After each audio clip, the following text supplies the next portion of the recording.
everyone. I'm Lindsay Ferrier with CafeMom, and I'm joined today by Leisa Hammett. She is a writer and a blogger and a mother to one very special teenage daughter named Grace. Thanks for being with us today. Thank you for having me.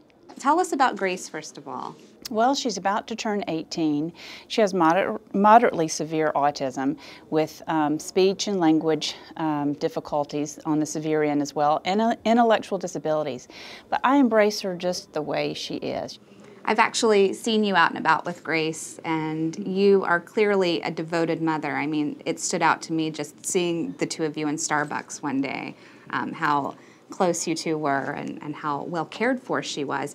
But I'm curious, when she was diagnosed at age 3, how you dealt with that at the time. Was this a process to get to where you are now? Definitely, and I talk to parents about that in a public forum frequently.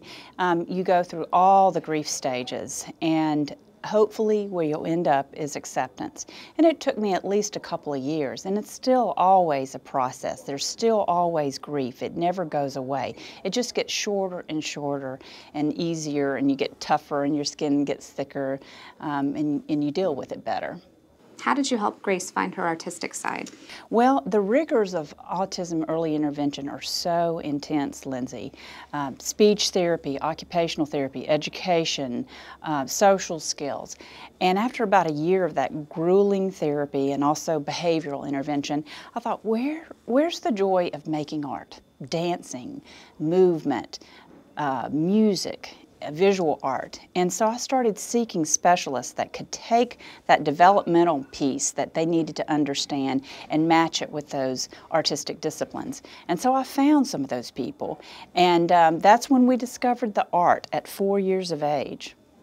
And she's really going places with this art. This isn't just something that she's doing at home. I mean, she's been on The View, featured for her artwork, and she has some gallery showings coming up as well, right? Exactly, and actually she's been showing since she was 8, and this is not her first series of solo shows. She's had a couple, 2 or 3 before that.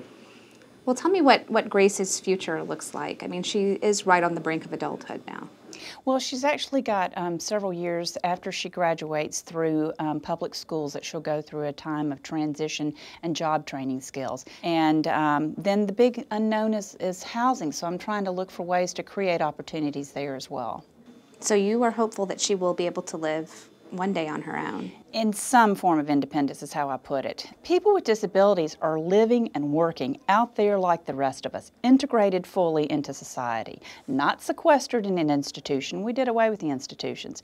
Not in communal living situations necessarily, but small homes, small apartments, small numbers, as functional and as normal as we can be, because don't we all want to live integrated and normal into society? Absolutely. Tell me how the government has figured into your raising Grace. Has the government been helpful? Has there been a lot of red tape? What's your experience been? I don't look forward to her adulthood, or at least this transition here, because of all the red tape. There's lots of ways that it actually hurts and hampers, and I've always found that to be. The institutions that are supposed to serve you sometimes hurt you the most. If you could change things on a national level, if you could go to Washington and make some big changes for parents of special needs kids, what would you do? To be fully supported like any human, anybody living anywhere, to have health care rights, have access to health care. You know, we need teachers to be supported, we need adequate staffing and training in classrooms, and all of that has gotten better. The awareness piece has gotten a lot better. But funding support. Well, Leisa, thank you so much for joining us today. I really appreciate it. All right, thank you.